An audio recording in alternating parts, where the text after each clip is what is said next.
In 1972, Raymond Chow, hot on the heels of his success with his new signed star Bruce Lee's Big Boss,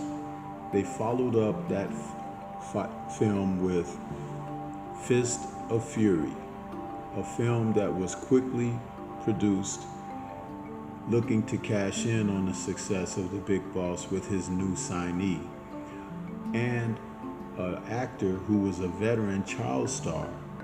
who could rival what Shaw Brothers had put out with Jimmy Wang Yu with The Chinese Boxer, a new kung fu film that basically featured, again, Chinese martial arts competing against villainous Japanese. This film would go on to not only become a box office blockbuster, but catapulted Bruce Lee into the name of the day as far as kung fu films. Fist of Fury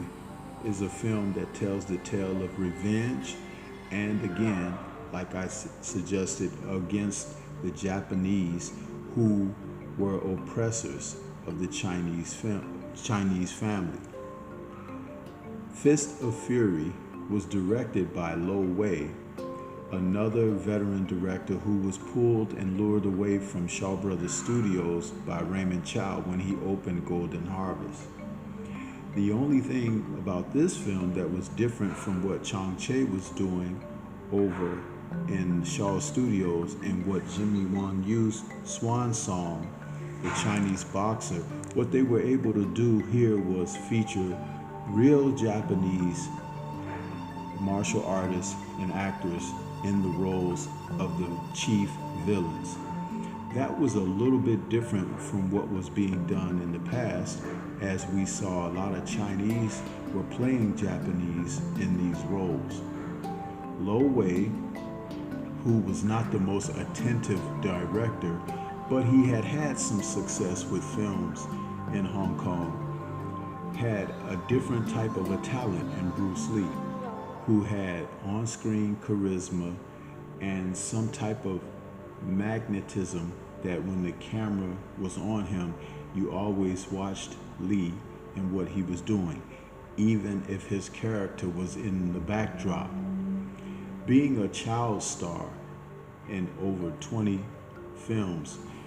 from age 6 to 18, Lee was well known in Hong Kong, but when he had returned as a 30-year-old man to play a martial arts film star, had really taken his old audience by storm. One of the things that he was able to do in this film also was have a featured love interest played by Nora Mao.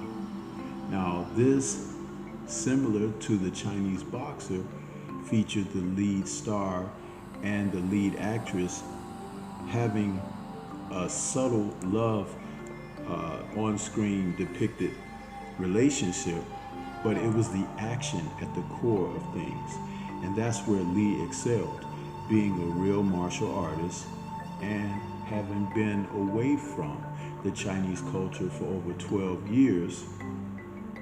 having come back now to be able to feature his physical prowess, it was something that stunned audiences. His physique and physicality, along with that charisma, also a little bit of a Western added appeal, because Lee's portrayal on screen was a little bit different and offset, whether you were talking about his facial mannerisms or his cat calls and fight battle cries.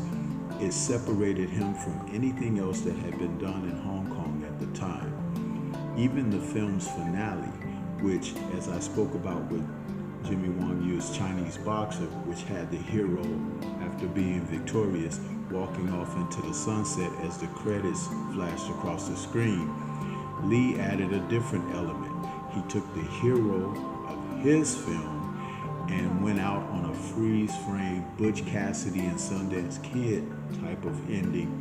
where the audience didn't see the hero meet his fate, but a freeze frame gave a shocking element to audiences that was not seen before. making Fist of Fury a super standout film.